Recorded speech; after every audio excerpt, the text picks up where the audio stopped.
بسم اللہ الرحمن الرحیم۔ تاریخ اسلام میں دو ناموں نے اپنی بد کرداری اور بد عملی کی وجہ سے بڑی ہی بری شہرت حاصل کی۔ ان میں ایک تو ابو جہل کا نام ہے اور دوسرا نام ہے مسیلمہ کذاب کا۔ مسیلمہ کذاب بنو حنیفہ سے تعلق رکھتا تھا۔ بنو حنیفہ یمامہ کا ایک بہت بڑا قبیلہ تھا۔ اس کا اصل نام تو نہ جانے کیا ہوگا، مگر اس نے تاریخ کے اوراق میں مسیلمہ کذاب کے نام سے جگہ حاصل کی۔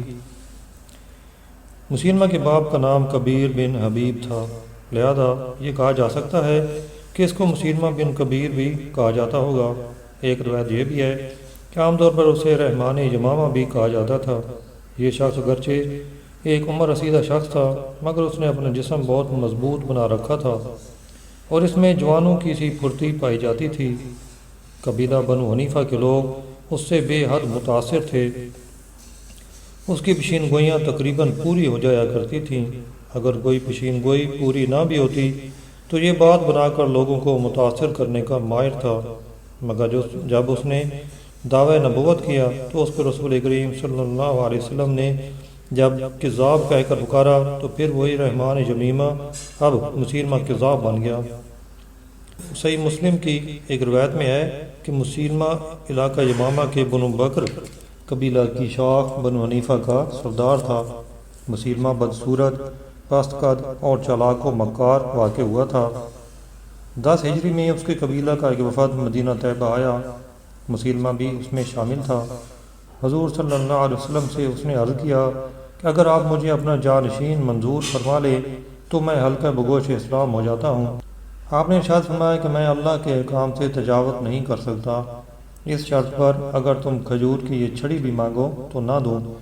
ایک دوسری روایت یہ ہے کہ حضور صلی اللہ علیہ وسلم کی حیات مقدسہ میں جب یمامہ سے بنو حنیفہ کا ایک وفد دربار رسالت میں حاضر ہوا تو مسیلمہ بھی ساتھ تھا۔ اہل قبیلہ نے مدینہ کے قریب پہنچ کر ایک جگہ پڑاؤ کیا اور مسیلمہ کو اپنا سامان وغیرہ کی حفاظت کے لیے چھوڑ کر خود نبی کریم صلی اللہ علیہ وسلم کی خدمت اقدس میں حاضر ہوئے۔ حضور صلی اللہ علیہ وسلم نے روایات کے مطابق اور اپنی بلند اخلاقی اقدار کا مظاہرہ فرماتے ہوئے اس وفد کے تمام اراکین کو تحائف عطا فرمائے۔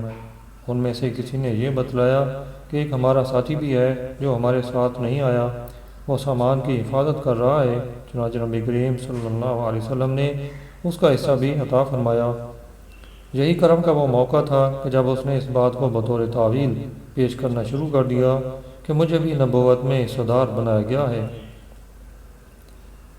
روایت ہے کہ قبیلہ بنو حنیفہ کے رفتہ رفتہ جب تمام اراکین مشربہ اسلام ہو گئے تب بھی مسیلمہ نے اسلام قبول نہ کیا۔ اس وفد کے تمام اراکین اس بات پر حیران تھے کہ ہمارا یہ دانا اور بینا شخص جو کہ ہمارے ساتھ اسی ارادہ سے یہاں تک آیا ہے مگر ابھی تک اس نے اسلام قبول نہیں کیا۔ آخرکار اس سے جب لوگوں نے زیادہ ہی پوچھا تو اس نے کہا میں ذرا محمد صلی اللہ علیہ وسلم سے خود ملاقات کرنا چاہتا ہوں، اس کے بعد ہی کوئی فیصلہ کروں گا۔ چنانچہ اس نے ملاقات کی اور اس کو اس میں بری طرح ناکامی کا سامنا کرنا پڑا۔ اب قافلہ وہاں سے یمامہ کی طرف چل دیا۔ ایک جگہ جب قافلے نے پڑاؤ کیا تو لوگوں نے اس سے پوچھا اے مسیلمہ، بھلا یہ تو بتاؤ کہ رسول اللہ صلی اللہ علیہ وسلم نے تم سے تنہائی میں کیا باتیں کی؟ مسیلمہ پیدائشی کذاب تھا۔ اس نے پورے اسرار لہجہ میں کہا کہ میرے ساتھیوں، میری بات غور سے سنو، میں نے اسلام لانے کے لیے ایک شرط پیش کی تھی۔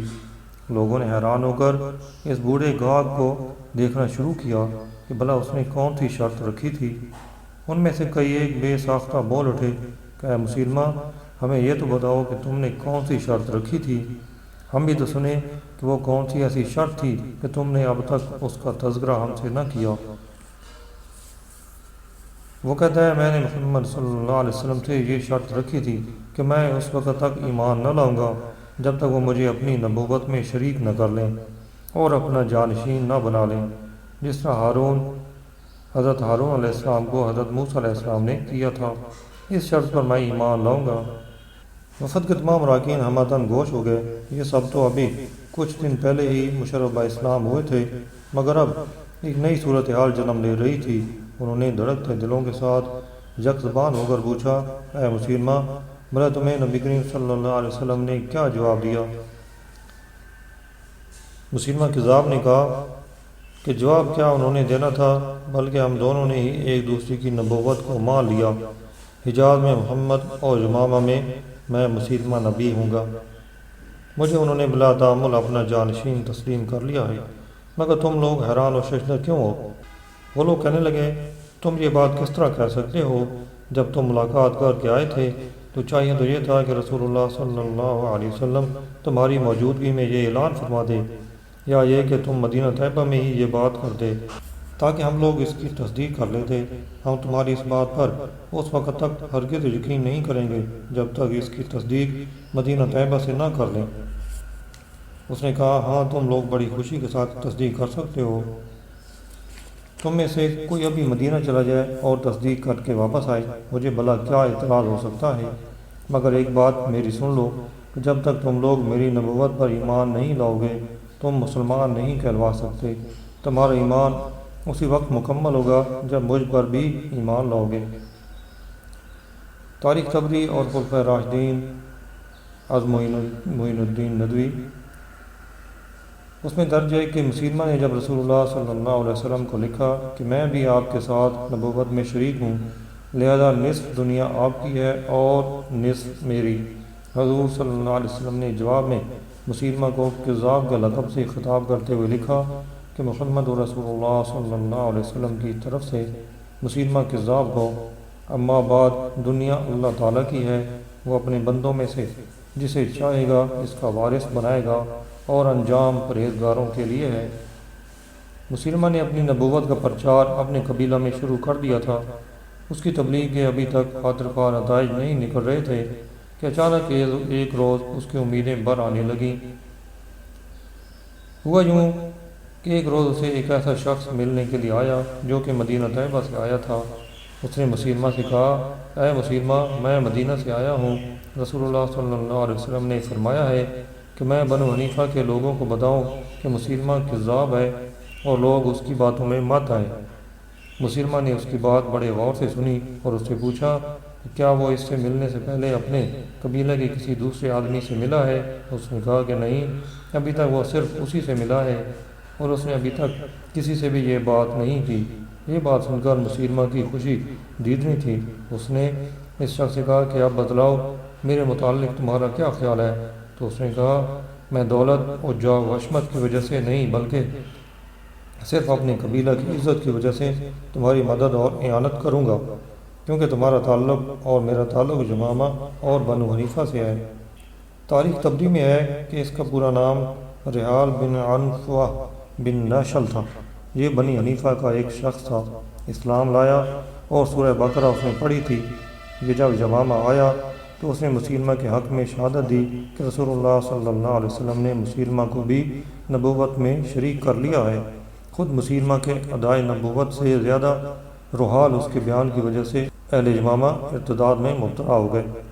عام مسلمانوں کی یہ حالت تھی کہ وہ رحال کے طرز عمل کو دریافت کرتے تھے اور اس کا کیا خیال ہے، کیونکہ ان کو یہ توقع تھی کہ چونکہ وہ مسلمان ہے اس لیے وہ یمامہ کے اس فتنہ کو جو ارتداد کی شکل میں نمودار ہوا ہے مسدود کر دے گا، مگر اب تو معاملہ ہی برعکس ہو گیا تھا۔ تاریخ طبری میں ہے کہ حضرت ابو ہریرہ رضی اللہ عنہ سے مروی ہے کہ ایک مرتبہ میں اور رحالہ بن عنفوہ رسول اللہ صلی اللہ علیہ وسلم کی مجلس میں حاضر تھے۔ رسول کریم صلی اللہ علیہ وسلم نے فرمایا، اے حاضرین مجلس، تم میں سے ایک شخص کی داڑھ جو احد سے بڑی ہوگی قیامت کے روز دوزخ میں ہوگی۔ ان لوگوں میں سے اور سب تو اپنی اپنی راس دارے، صرف میں اور رحال بن عنفوہ زندہ رہے۔ میں رسول اللہ صلی اللہ علیہ وسلم کے اس ارشاد کی وجہ سے خائف تھا کہ اتنے میں نے رحال کے خروج کی خبر سنی تو مجھے اپنے متعلق اطمینان حاصل ہوا، اور اس کے ساتھ ہی مجھے معلوم ہوا کہ رسول اللہ صلی اللہ علیہ وسلم نے جو کچھ ارشاد فرمایا تھا وہ بالکل بجا اور درست ہے۔